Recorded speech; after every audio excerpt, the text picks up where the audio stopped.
Están llegando a Chile escapando de una realidad de violencia en sus respectivos países, de pobreza extrema, de inseguridad social o política. Entonces esa es la dinámica. Según datos de la CEPAL, en Chile el 2,7% de la población corresponde a inmigrantes. Perú, Argentina, Bolivia, Colombia y Ecuador son los países con mayor número de ciudadanos viviendo en territorio nacional. En los últimos años se ha incrementado la cantidad de extranjeros procedentes de países como Haití y República Dominicana. Más del 65% de los inmigrantes llega a Chile en edad laboral. Trabajan en áreas como servicios, construcción y comercio.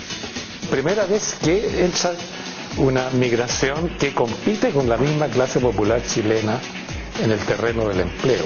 Pero no solo el empleo, que tal vez todavía no es tan grande problema, puede serlo a corto plazo, creo yo, sino el impacto principal que está sintiéndose en Chile por la llegada de estos, digamos, hermanos latinoamericanos, es en la educación. Vemos que hay una falta de una ley migratoria en nuestro país, pero por otro lado también hay una cultura que no está abierta al diferente, que no está abierta a la diversidad. Y ahí es donde nosotros creemos que hay que hacer un gran esfuerzo tanto institucional como cultural para cambiar esa realidad. Según el crecimiento y la estabilidad.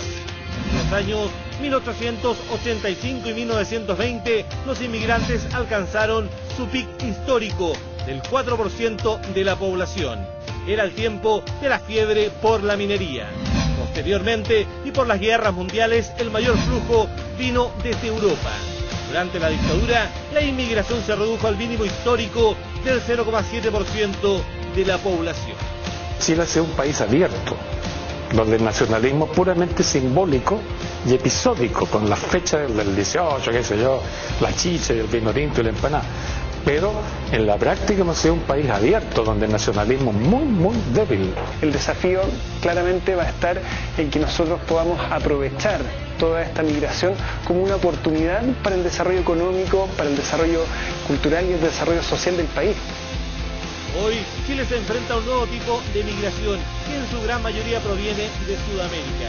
Un proceso que se caracteriza por su espontaneidad y que tiene como principal foco la actividad laboral.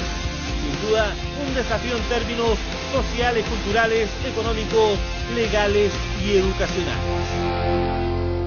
La nota de Rodrigo Silva, del Departamento de Extranjería e Inmigración. Gracias, Rodrigo, por estar aquí. Bienvenido, buenas noches. Muchas gracias. Está con nosotros también Tatiana Albuja, presidenta del Consejo Consultivo de Migraciones de la Sociedad Civil. Es también vocera del Movimiento Acción Migrante. Gracias por estar aquí. Bienvenida. Gracias. Buenas noches. Y también está con nosotros Delfina Lawson, abogada argentina con especialización en Derecho Internacional Público. Y también es profesora a cargo de la Clínica de Migrantes y Refugiados de la Universidad Diego Portales. Gracias por estar aquí. Gracias. Bienvenida, buenas noches. Comienzo contigo, Rodrigo, primero. Vayamos despejando algunos de los clásicos mitos. Dirías tú primero, de todos, ¿cuál es el mayor mito que se tejen en Chile sobre la presencia de migrantes? Que estamos llenos de migrantes. Chile tiene cifras muy moderadas de migración, no solamente en relación a su historia. Ha habido otros momentos en la historia de Chile en la cual ha habido más migrantes que los que hay hoy día, pero además Chile tiene pocos migrantes en comparación a los que necesita, tanto para sus necesidades de desarrollo como para también los que necesita para su desarrollo sociocultural.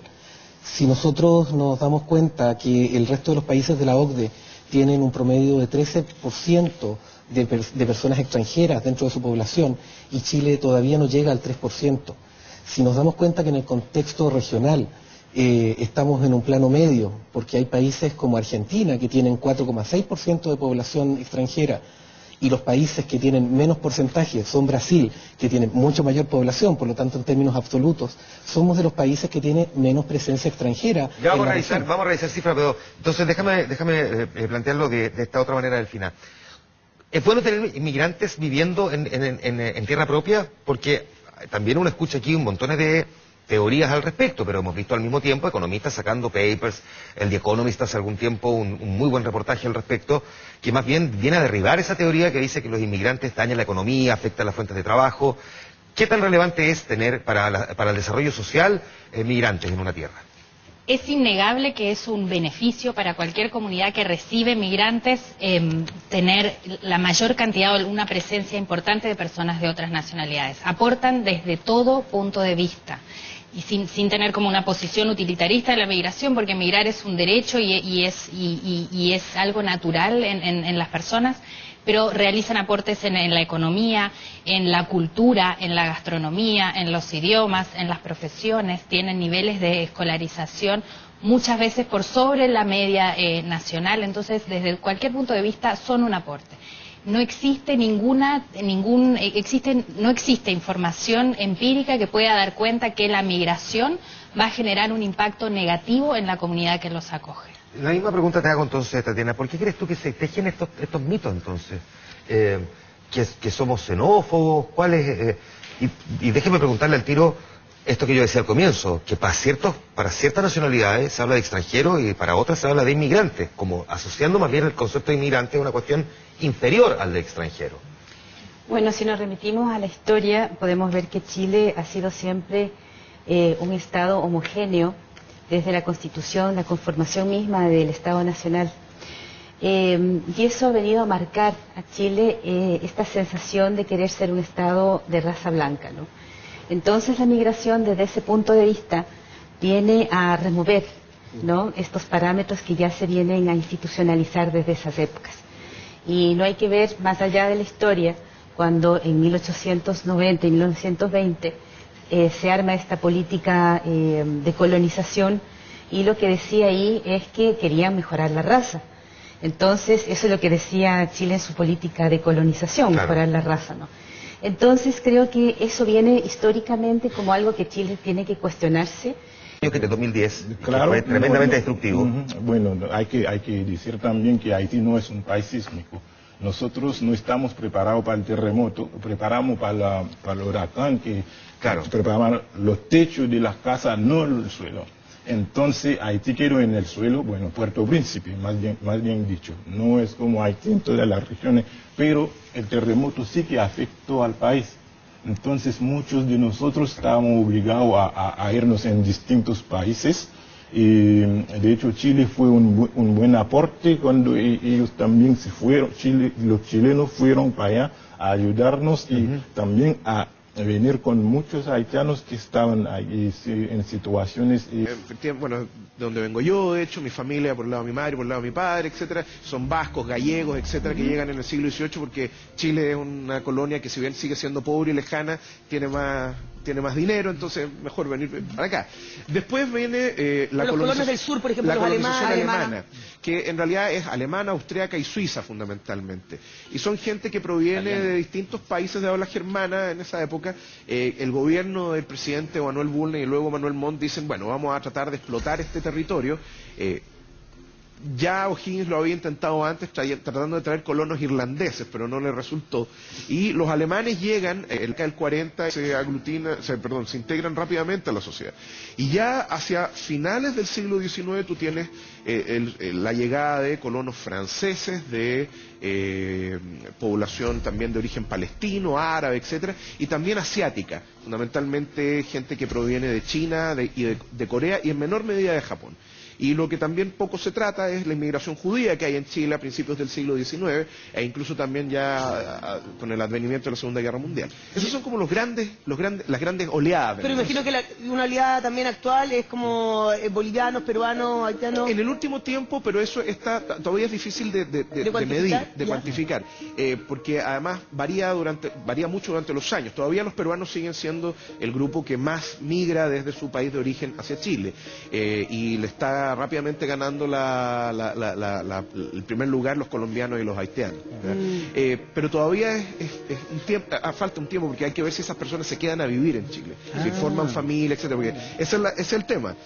Tú migras, pero te quedas a vivir y así tú aportas, no solamente con tu trabajo, sino con tu genética. Profesor, y en ese sentido, ¿cuáles son, digamos, estos cambios que nos distinguen más? Por ejemplo, un estudio científico hablaba que en los últimos 100 años los chilenos en términos generales hemos crecido, somos 11 centímetros más altos, por ejemplo. ¿Qué otros cambios o esa ha sido la mayor distinción quizás a propósito de toda esta mezcla que usted comentaba? A ver, mira, eso sin ser yo médico ni experto en biología, pero eso se debe también al avance de la medicina y también de la alimentación. Bueno, basta ver aquí la cocina chilena. En algún momento le vamos a hincar el diente. No. La cocina chilena tendía a ser una cocina de campesinos, una cocina muy pobre también en cuanto a la variedad de los alimentos. Y con el tiempo eso ha ido mejorando, se hacen mezclas, las importaciones te permiten mejorar la dieta. Y además también porque tú extiendes la dieta, una dieta mucho más balanceada a mayor cantidad de gente. Eso a la larga, después de 2 o 3 generaciones, tiene un impacto muy positivo. Por ejemplo, la gente crece más, vive más, etcétera.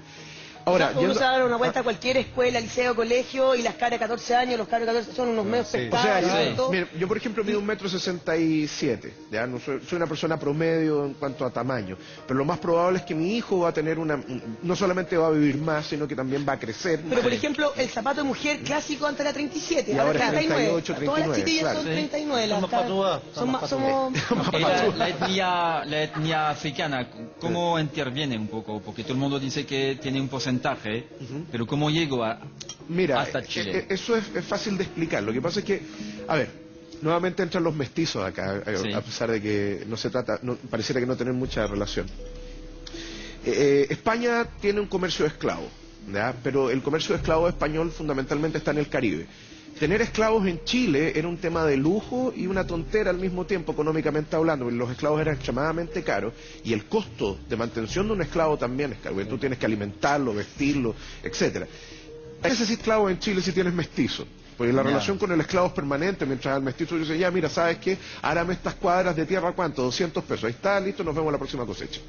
Entonces, la cantidad de africanos que llegan a Chile es muy baja, pero de todas maneras esa gente vivió acá, fue emancipada en la década de 1820 por el director supremo Ramón Freire, entonces se abole la esclavitud. No ocurrió lo que ocurrió en Brasil, que derrocaron al emperador por eso, o hubo una guerra civil de 5 años en Estados Unidos porque la cantidad de esclavos era tan mínima que no le tocó el bolsillo a nadie, ¿me entienden? Esa gente, los grupos de esclavos, se quedaron a vivir con sus patrones, como empleados de hecho, se mezclaron con la población urbana, pero la mayor parte de ellos vivían no en las ciudades, sino que vivían en el norte, fundamentalmente en la zona de Coquimbo, Copiapó, donde estaban las minas, y finalmente la mayor cantidad de afrochilenos que hay están precisamente en esa zona, que es alrededor de un 2 a 4% de la genética en general del país. Pero es difícil, como está muy sectorizado, la mezcla es como se llama, no se dio de la misma forma que con otros pueblos.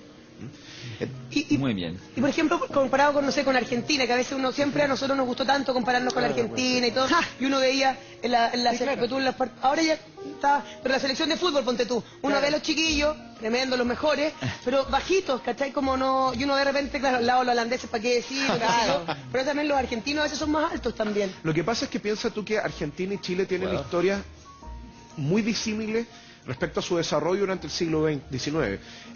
Argentina es el primer país latinoamericano en salir del subdesarrollo, ¿ya? O sea, los europeos miraban a los argentinos como iguales a principios del siglo XX. Ahora también es el primer país en salir del desarrollo para volver al subdesarrollo. Los economistas se quiebran la cabeza con eso, porque se supone que no se puede. Durante el periodo que va desde 1870 hasta principios del siglo XX, 1920, tú tienes una oleada de migración en Argentina que alcanza los 2,5 millones de personas.